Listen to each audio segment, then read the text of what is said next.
First at 5, a judge will decide if a San Antonio police officer goes into a civil trial for killing an unarmed man. Officer Steve Casanova shot and killed Charles Roundtree inside a home in 2018. Police were looking for someone accused of assault. The investigation escalated into a shooting when Casanova claims Roundtree's friend had a gun. The Barrow County grand jury did not indict the officer, but Roundtree's family wants financial resolution.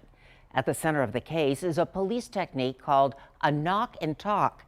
KENS 5's Marvin Hurst takes a closer look. Depending on who you speak with in this case, the deadly shooting that happened at 217 Robert Street starts with one of three things: the people selling soup in the middle of the night, the documented drug house that used to sit here but is now torn down, or the officer's approach to the house. Officer Steve Casanova is arguing for the way that he approached the house, while others are arguing against it. You live here? It's October 17, 2018. Officer Steve Casanova is on an assault investigation at 217 Robert Street. He recognizes the man on the porch. I recognize you.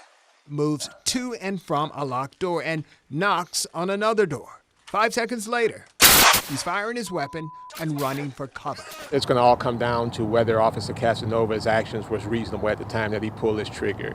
Roundtree's family is suing Casanova and the city for the 18-year-old's death. His actions were intentional, and they were also reckless. Casanova's attorneys would not comment on camera, but in a federal judge's courtroom, they say he owes no civil penalties because of a police technique called knock and talk. In this picture from their court filing, Casanova's attorneys believe a shadow on the porch demonstrates the light from the living room, proves the people inside, Devontae Snowden, Taylor Singleton, and Roundtree, could see he was with SAPD.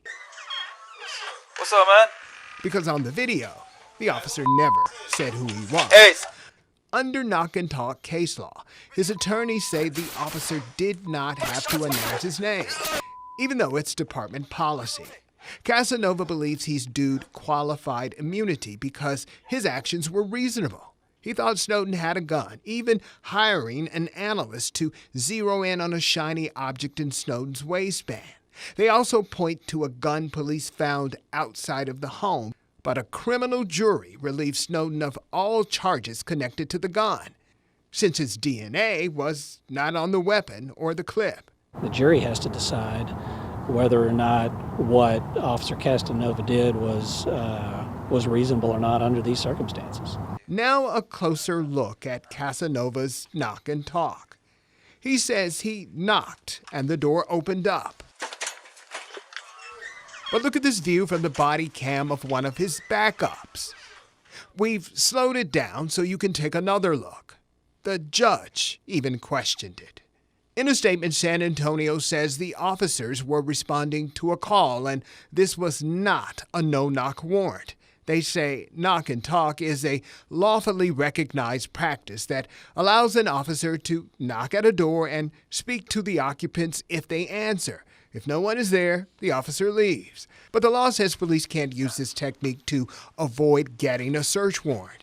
And they can't use heavy-handed tactics to go into someone else's home. I think that's a distraction from what the ultimate issue is, and that's the speed with which this officer rushed into this house and drew his weapon and shot somebody. It's up to a judge to decide if the case goes forward. Marvin Hurst, KENS 5.